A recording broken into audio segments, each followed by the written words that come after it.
Good evening, everyone, and welcome to another session of the Mastermind Book Club. I'm your co-host, Charles Comer, and tonight we're going to discuss an interesting book, The Signs of Being Well by Wallace D. Wattles.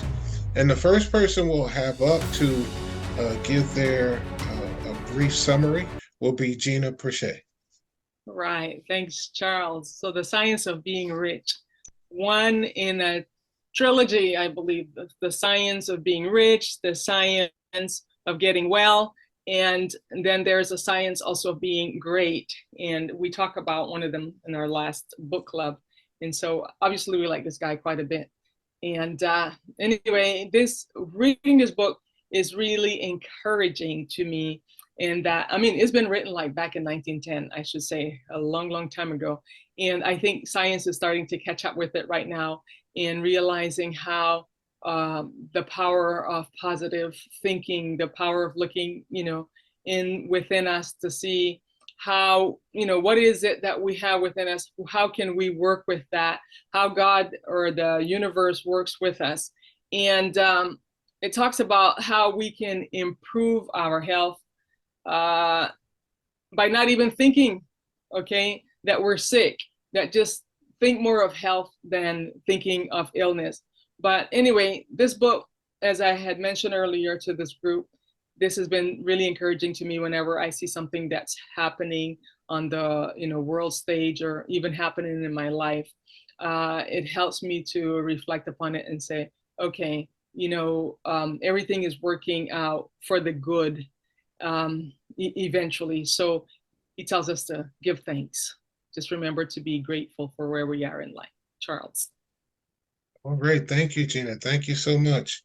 The power of positive thinking, to be able to give thanks, and that the book pretty much originated in 1910, and it is still relevant to what's going on today. So once again, thank you, Gina.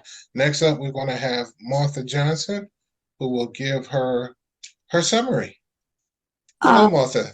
Hello, Troy. Hello, Gina. Good evening, everyone. This is a powerful book. The Wallace explained very simple about the key to getting wealth with faith and discipline. This is an structure for universal principle of life.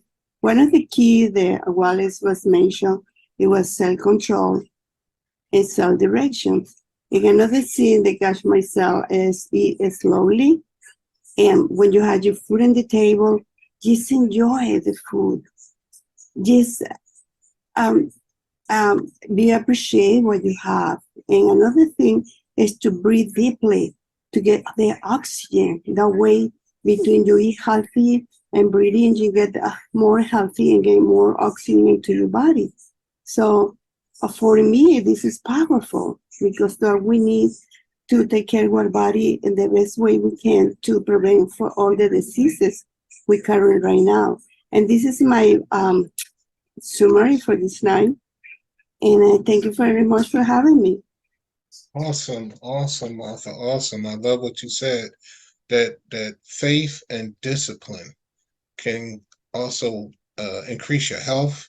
You talk about self-direction, where what you do or how you guide your own personal your own personal habits, because we are the sum total of the habits and the decisions that we make. And then you said to be appreciative. I like that. And then you summarized it with breathing. How important is just breathing to your general health. And I'm sure if Gina could come back on, she would tell you breathing and meditation, which is a form of being quiet, a form of seeking that inner peace, a form of prayer. And that's why I'm going to summarize that we are all made up of the stuff that makes the universe. We are all made up of some type of, I'm going to call it a divine substance.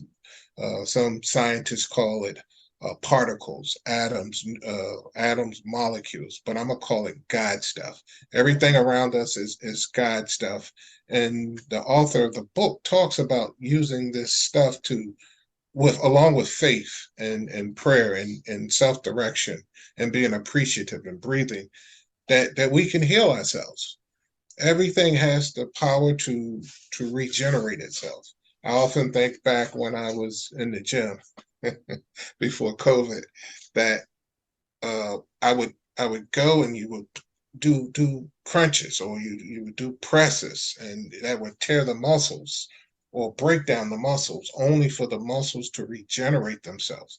This is something that's automatic, and it does it by itself. And pretty much through your faith and discipline, your body can heal itself. You know, a lot of times we don't really need the medicine. What we need is maybe to drink more water, as Reggie would say. What we need is to curtail our diet, stop eating all the chemical food, the sugar. These are a lot of the things that are making us ill or giving us the disease. So in retrospect and in conclusion with this book, I believe that just having the faith and discipline to focus in on, I guess, this God stuff that's within us, we can heal our own bodies. And with that being said, that's going to be it for tonight. Our normal co-host, CEO David Diaz, he's traveling, but he's there listening. So on behalf of myself and the whole panel, I thank you for tuning in. I thank you for your time, and you have a great night tonight. Bye-bye.